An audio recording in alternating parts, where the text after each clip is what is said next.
कहाँ जाएगा भाई, मेरे को तो समझ में नहीं आ रहा, ओवरटेक करके भी कहाँ जाएगा। Hi guys, what's up, hope you guys are doing absolutely fine. First of all thank you, जो बियॉन्ड बग का व्लॉग था, इधर लिंक है, अगर आप देखे नहीं हो तो जाके देख लो। उस पर इंटरेक्शन इतना अच्छा मिला है, good feedback I got, constructive feedback I got, what I should be doubling down on, वो सब पता चला मेरे को। सो लॉट ऑफ लर्निंग्स, ये 16th व्लॉग है मेरा, और बहुत ही ज़्यादा लर्निंग्स मिली है अब तक। I am really excited for the journey. जैसे कि मैं आपको पिछले व्लॉग में बोला था कि मैंने मेरा एडिटिंग सॉफ्टवेयर जो है वो चेंज कराऊँ। आई ऑल्सो रियलाइज कि पिछले व्लॉग में one of my friend actually pointed it out कि पिछले व्लॉग में जो कलर था वो थोड़ा ऊपर नीचे था, right, because I was shooting in HDR। जब HDR में आप शूट करते हो तो आपके कलर्स फ़ोन ऑटोमेटिकली चेंज करने की कोशिश करता है। So I have turned off the HDR settings, and अभी ये जो व्लॉग देख रहे हो आप, उसमें HDR नहीं है, so colours will be different also. मैंने मेरी और एक चीज़ रियलाइज़ करा कि लैपटॉप में जो कलर्स आप बता रहे हैं ना मेरे को, जो लैपटॉप का स्क्रीन जो कलर्स बता रहा है वो बहुत ही अलग है जो फ़ोन पे दिख रहा है, because my laptop is comparatively an old laptop. So I am planning to take a monitor. जो प्रोसेसर सब अच्छा है मगर जो स्क्रीन है वो थोड़ी पुरानी है, and it's also washed out थोड़ा। So I am planning to take a monitor. अभी तो मेरा दोस्त का मॉनिटर लेने की सोच रहा हूँ मैं, because I don't want to spend so much on a monitor, a good monitor right now. So I will take a friend's monitor and I will try you editing 1 or 2 vlogs in that, and do let me know how the color difference is. ये जो vlog है वो दोस्त के monitor में edit कराओ, तो let me know how the experience of this vlog is in terms of colors and editing and stuff like that. Do let me know, drop it in the comment section below. अभी मेरे को realize हुआ जब मैं last vlog के बाद short form content के लिए पोर्ट्रेट में जब एडिट कर रहा था, तभी मेरे को रियलाइज हुआ कि पोर्ट्रेट कंटेंट में ज़्यादा शूट नहीं करता हूँ, या ऐसे भी कंटेंट शूट नहीं करता हूँ जो पोर्ट्रेट कंपैक्टेबल है। लाइक फॉर एग्जांपल अगर ये व्लॉग ही है तो अगर मैं थोड़ा दूर कर देता हूँ सो ये पोर्ट्रेट फ्रेम सही आ जाएगी। बट अगेन वो सीख में होगा, it will take some time, there is a lot of trial and error. तो वो सब इरेडिकेट करेंगे अपन थोड़ा स्लोली करके। So we are taking 1 step at a time every day. मैंने एक और चीज़ कर दिया, मेरा जो इंस्टाग्राम अकाउंट है डिस्क्रिप्शन में उसकी लिंक है, मैं वो भी पब्लिक बना दिया हूँ, वो भी क्रिएटर अकाउंट बना दिया हूँ। वहाँ पर भी I am trying to be regular on stories and reels. वहाँ पर भी रीच अच्छी मिल रही है, शॉर्ट्स में भी मस्त रील्स, मस्त क्या बोलते हैं, रीच मिल रही है, रील्स नहीं, मस्त रीच मिल रही है। So I am excited to explore shorts and reels as well. तो short form content I will be repurposing from the vlog, and I will also be shooting some individual stand alone short form content as well. So there is a lot of ideas like I told you in the last vlog. मैं actually Amazon पे आज monitor देख रहा था just to see and understand कि कितना price है, क्या है। Amazon वालों ने उनके जो डिलीवरी टाइमलाइन होते हैं उसके नीचे लिखा है 12 days बिफोर वैलेंटाइंस डे। मतलब this is never happened before, पहले के सालों में नहीं करते थे, they are doing it this year. It's an innovation, छोटी चीज है but it helps any one of the user plan so well कि ठीक है 10 दिन पहले या 8 दिन पहले या 2 दिन पहले मेरा वैलेंटाइंस डे गिफ्ट आ जाएगा। For them it's such a big win point, right, कि वो लोग बोल सकते हैं कॉन्फिडेंटली कि 12 दिन पहले तुम्हारा ऑर्डर आ जाएगा वैलेंटाइंस डे के। क्या सही लगा ये चीज़ मेरे को। I actually just got home, मेरे को बहुत गर्म पड़ रहा है। I don't know if it's just me या एक्चुअल में इतना गर्म हो गया है Bangalore. But on the way I also picked up a few ice creams to show you guys something. Obviously I will be eating the ice creams, but I wanted to show you guys as to this is a kind of awareness, क्योंकि इतना important चीज़ है ये कि brands, बड़े brands अपने साथ कितना word play करते हैं और अपन एक्चुअली क्या खा रहे हैं, we should be aware of it. तो मैंने ये 3 बड़े ब्रांड के आइसक्रीम लिया, क्वालिटी वॉल्स की एक है, डेयरी डे की एक है और एक अमूल की है, राइट। तो इसको छोड़ के अगर आप ये 2 आइसक्रीम लेते हो, किधर भी आइसक्रीम नहीं लिखा है, right, but you can see something written as frozen dessert, right? The only reason for this is here. Frozen dessert is made with 10.2% edible vegetable oil. तो अगर आप इसके ingredients देखोगे, frozen dessert, पहला water, second sugar, third is palm oil, right? और अगर आप ये label पढ़ना जानते हो, they have to write it in the descending order of the ingredients. तो मतलब पानी सबसे ज़्यादा है, sugar second है और palm oil third है. So imagine what you're taking in.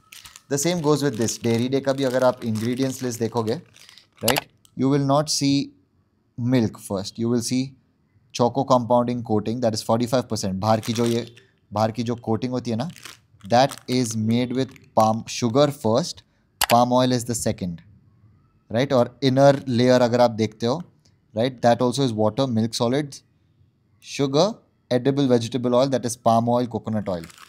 Whereas अगर आप अमूल देखते हो, right, the first ingredient that you will get to see is milk solids, sugars, emulsifiers, stabilizers, artificial flavoring, and oil.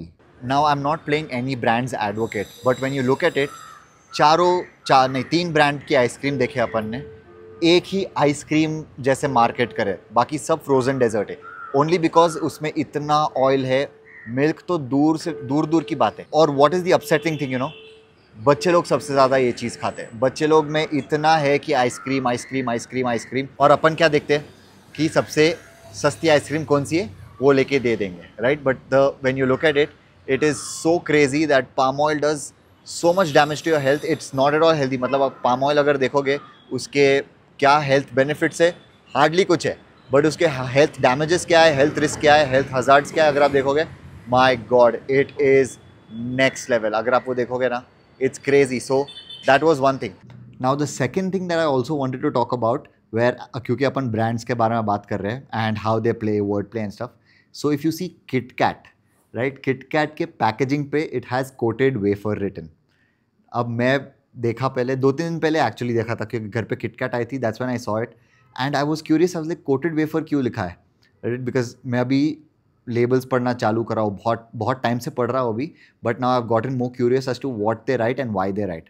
तो coated wafer जब मैं actually पढ़ रहा था, आई रियलाइज्ड कि 1999 में taxes on chocolates was higher and biscuits was lesser, right. तो chocolates पे 20% था और बिस्किट्स पे 10% था, वेफर्स पे 10% था. KitKat actually one that case because उसका 60% of the chocolate is wafer, right. और जब वेफर और बिस्किट का टैक्स स्लैब 10% था, चॉकलेट का 20% था. So they saved a lot of money on taxes in those times. अभी तो हालांकि I think it's the same rate, biscuits का, वेफर्स का, चिप्स का, चॉकलेट्स का, it's all on 18%. But back then they actually saved so much money and till date they have that coated wafer written on them. So it's so crazy to know actually कि brands कैसे करते, क्या करते, and how, you know, marketing gimmicks are done for us to know that it's actually a chocolate. So all I have to say from what I've learned इतने time में जो मैं labels पढ़ रहा हूँ and all of that, actually there's also a very good initiative by Food Farmer. He's on Instagram, he's a big thing on Instagram. He's started a campaign called Label पड़ेगा India. तो मैं बहुत time से उसको भी follow कर रहा हूँ एंड उसके पास से भी I got a lot of insights कि लोग ऐसे क्यों करते हैं, एंड वो भी बहुत सारे केसेस फाइल करा है against a lot of big brands and he is actually one those cases and they are making changes now. खैर जो भी है, all I have to say is जो भी खा रहे हो, पी रहे हो, जो भी कर रहे हो, लेबल एक बार पढ़ लो. Even Lay's for that matter, अपने इंडिया में जो लेज बनते हैं ना, वो पाम ऑयल में बनते हैं, हैवी पाम ऑयल में बनते हैं. जब मैं कनाडा में भी था, उधर का लेज was actually made in vegetable oil, but because उधर regularize कर दिए उतनी चीज़ें. But इधर palm oil I think is the cheapest option available, so they extensively use palm oil.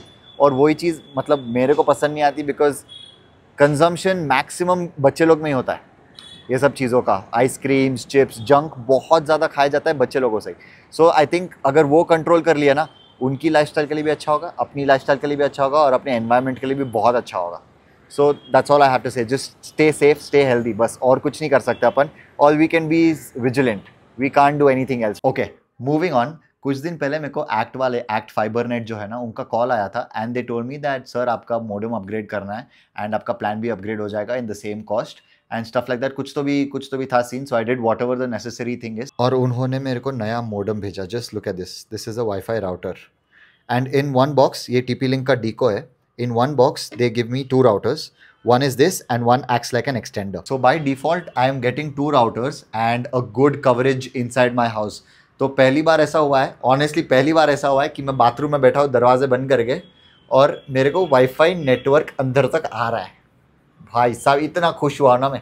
छोटी छोटी चीज़ें. आई मेंट वाईफाई बाथरूम में आना छोटी छोटी खुशी होती है. तुम लोग ज़्यादा बाथरूम में और छोटी छोटी कनेक्ट करके हंसो मत मेरे ऊपर, समझे ना. अब तुम लोग हंस ही रहे हो तो इसके ऊपर भी हंस लो. रूम के लिए एक LED लाइट ऑर्डर करा था, सोचा था मस्त माहौल बनाऊंगा. ये तो कुछ और ही माहौल बन रहा है भाई. लाल लाइट चल रही है, हरी लाइट चल रही है, पर्पल लाइट चल रही है, ये रेड लाइट ही दिख रहा है पूरा का पूरा. It's the next day. कल रात में बहुत लेट हो गया घर आने तक एंड लाइक लिटरली आज सुबह अभी मेरे को जाना है बैडमिंटन के लिए because we are organising a badminton tournament for the community. So I am in one of the organising teams, so I have to go there. अभी सुबह के 8 बजे और उठ के जाने इतना दम हो रहा था पता है, कि घर पहुँचते पहुँचते 1:30-2 बज गए थे कल रात में.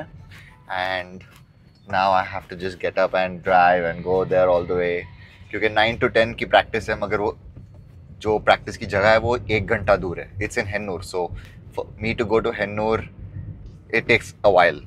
ये स्टिकर तो लगा है, मगर जानबूझ के उल्टा लगा है या गलती से उल्टा लगा है? They've put it so cleanly, ऐसा लग भी नहीं रहा है कि कोई गलती से लगाया है उसको. आई don't know if it's just a Bangalore thing या क्या है, बट बस वाले की भाई इधर अलग ही रेस चलती है. कोई बस स्टॉप पे रुकेगी, कोई बस स्टॉप पे रुकेगी नहीं, अगले स्टॉप पे डायरेक्ट रुकेंगे जाके ओवरटेक कर करके. और उनकी तो अलग रेस रोड पे चल रही होती है, ओवरटेक करने की जगह भी नहीं होगी. ये देखो पीछे पूरा खोदा हुआ है, मगर ये बस वाले को जाना है अपने पीछे से. ये देखो कहाँ जाएगा भाई, मेरे को तो समझ में नहीं आ रहा, ओवरटेक करके भी कहाँ जाएगा. दे ड्राइव सो रेकलेस, इतना ही खराब चलाते, मतलब उनको पड़ी नहीं है कुछ चीज़ की. मतलब बस तो खराब होती है चलेगा, but at the same time आप ये तो देखो कि you know you are also causing harm to the others. But उनको भाई उनकी अलग रेस. मैं इसको पिछले 5-7 मिनट से फॉलो कर रहा हूँ. ये जहाँ पर भी कोई बस है ना, वहाँ पर रोक ही नहीं रहा है बस स्टॉप पे. ये देखो एक और बस स्टॉप पे रोका नहीं है. This is a bus stop. ना कैंटोनमेंट पे रुका है, ना कनिंगम रोड पे रुका है, और मतलब हर बस रुक तो रही है. लाइक वो देखो पीछे दूसरे बस स्टॉप्स पे बसेस रुकी है, वो देखो उधर रुकी है, बता नहीं सक रहा, बट हाँ पीछे रुकी है यार. ये बंदा अपनी खुद की बस चला रहा है. Only when I was telling you look. Anyways guys, I have reached the badminton court. अभी मैं जा रहा हूँ. सर इधर बात कर दूँ? कर दो, ठीक है कर देंगे. से आई कांटेक्ट में बात हो जाती है. Alright guys, thank you for staying till the end. Make sure you like, subscribe and share, and do not forget to comment below. Bye.